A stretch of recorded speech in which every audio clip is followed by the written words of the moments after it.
صرف ایک جندی نہیں تھی، یہ ایک ایسا راز تھا جو صرف ایک نیک دل بچی کو ہی معلوم ہو سکتا تھا۔ آج جانیے عائشہ کی کہانی، جس نے ثابت کیا کہ نیکی سب سے بڑی طاقت ہے۔ تو بچوں، آج میں آپ کو سناؤں گی ایک دلچسپ اور منفرد یوم آزادی کی کہانی۔ اس کہانی کا نام ہے جادوئی جھنڈی۔ عائشہ ایک 7 سال کی سمجھدار سی بچی تھی۔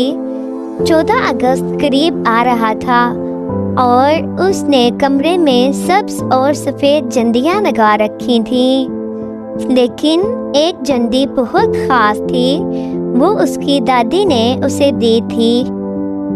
دادی اماں نے کہا، یہ جھنڈی جادوئی جھنڈی ہے، مگر تبھی چمکے گی جب تم پاکستان کے لیے اچھا کام کرو گی۔ عائشہ نے حیران ہو کر پوچھا، کیا واقعی یہ کیسے ممکن ہے؟ دادی اماں نے مسکرا کر جواب دیا، صرف کوشش کر کے دیکھو۔ عائشہ نے اگلے دن کچھ نیا کرنے کی ٹھانی۔ سب سے پہلے اس نے اسکول جاتے ہوئے راستے سے ایک کچرا اٹھا کر ڈسٹ بن میں ڈالا۔ شام کو جب فگر آئی تو وہی جھنڈی ہلکی سی چمکنے لگی۔ عائشہ حیران ہو گئی۔ اگلے دن اس نے اپنی دوست کو ہوم ورک میں مدد کی، پھر ایک چھوٹے بچے کو سڑک پار کروائی۔ ہر نیکی کے بعد جھنڈی اور زیادہ چمکنے لگی۔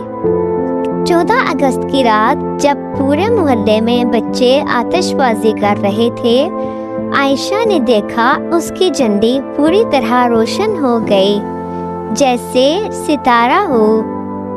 دادی اماں نے گلے لگا کر کہا، بیٹی، تم نے سیکھ لیا کہ آزادی کی قدر صرف جھنڈیاں لگانے سے نہیں بلکہ نیکی کرنے سے ہوتی ہے۔ عائشہ نے آسمان کی طرف دیکھا اور کہا، اب میں ہر دن اپنے پاکستان کے لیے اچھا کام ضرور کروں گی۔ تو بچوں، اس کہانی سے ہمیں یہ سبق ملتا ہے، وطن سے محبت صرف نعرے لگانے سے نہیں بلکہ ہر دن اچھے عمل، صفائی، ایمانداری اور دوسروں کی مدد کرنے سے ظاہر ہوتی ہے۔ تو بچوں، اگر آپ کو یہ کہانی پسند آئی تو میرے چینل کو سبسکرائب کریے گا اور دوستوں کے ساتھ شیئر کرنا مت بھولیے گا۔